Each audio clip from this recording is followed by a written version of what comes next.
Hey everyone, welcome back to Sit with Shareen, where we sit in proximity to a particular topic each week. And this week we are sipping on being a good listener or a hearer. And a hearer attentively listens to somebody. A couple weeks ago, I did a poll on Instagram, and a lot of you guys told on yourself that you are not a good listener. And what kind of prompted my learning or question is that I've been learning about this topic for a couple of months now. By any means, I am not an expert, but I find this topic really, really interesting because professionally, I have a lot of people that come into my office that get interrupted a lot. So I have made the decision to do what I've been taught. And ultimately comes down to this: you cannot multitask and listen to someone. So you have to stop, look, and listen attentively to that person who is right in front of you. And I try to do that in my professional life. I'm trying to do that in my personal life as well. And it's really hard when, I have some people that I just don't want to listen to. And that's really, really hard. But I've made the decision to honor whoever is in front of me or whoever I'm talking to give them that time and space, because that is important, right? And so I find that what we have is a listening problem. And I see that in the world, and I see that in the Bible. And the very beginning in Genesis, it starts with Eve not listening to God. She eats the apple, the rest is history. And then we have Moses, who's telling people, hey, it's gonna rain. Nobody listens to him. They're like, what the heck is rain? And then we have Exodus, where we have Moses and they're wandering around with the Israelites and they're complaining, nobody's listening, yada, yada, right? And then we have Judges. Do I need to say more? No. And then we have Esther, who basically just wants to have a conversation with her husband without being killed. In short, right? Making fun. And then we have Job, who is not a good listener, who is disobedient, gets thrown overboard, and then swallowed by a whale. That's just the Old Testament. Just the Old Testament.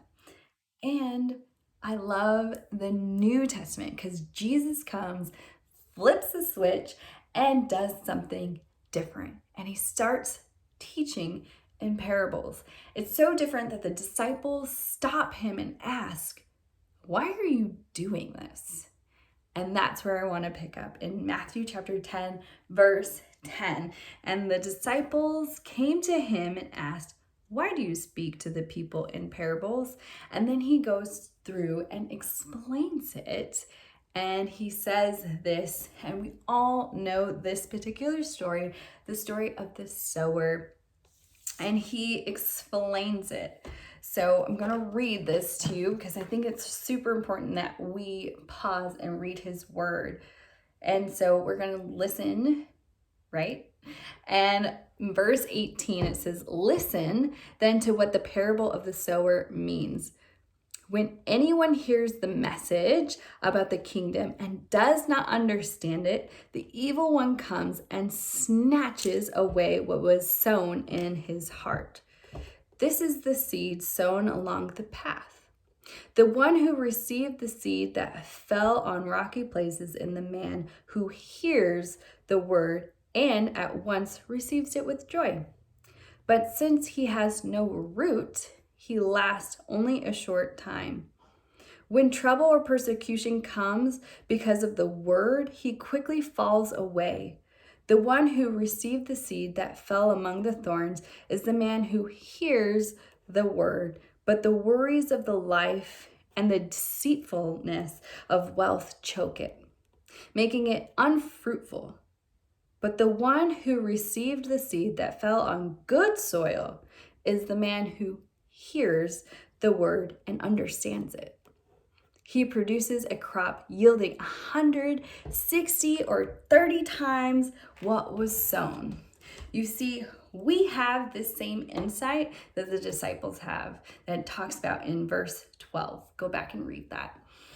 But we have that insight because we have the Holy Spirit. And Jesus is challenging us to see with our eyes, hear with our ears and understand in our hearts. And go back and read that story in full, and you'll know that Jesus is challenging us to stop, look, and listen. Really do those things. We have a listening problem, and we need to stop giving the devil credit for our disobedience. I'll say it again. We need to stop giving the devil credit for our disobedience. If God is calling you to do something, be obedient. Listen to him. Listen. And more than ever, do we need people to listen to each other. There's so many people that are hurting. And if we don't stop, look at that person, and listen to them attentively, we might get some insight on what they're not saying. Because I can tell you this, there's a lot of people that, hey, how's it going? How's everything? Oh, we're fine, we're doing great. And their world is falling apart. But nobody knows about it. And that's something that we should really tune our ears to really stop and look at someone and say, how are you really doing? And I do that with a lot of my leaders at work. And I do that with some of my girlfriends too that are really, really close. And I ask them and I listen. I attentively listen to them because I truly want to know. And in this world that is so, so loud, I want to change my proximity to the one voice that truly, truly matters. And that's his voice.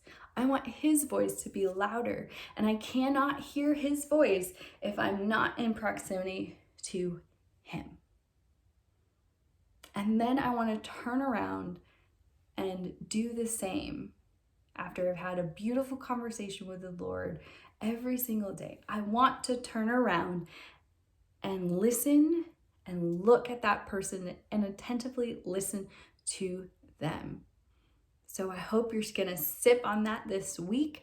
How are you going to change your proximity to the one you should be listening to? How can you turn around and bless others by attentively listening to them, by stopping and looking at them and hearing what they have to say? As always, I hope this challenges you, but I hope you're living well, and I hope you are living blessed. Cheers.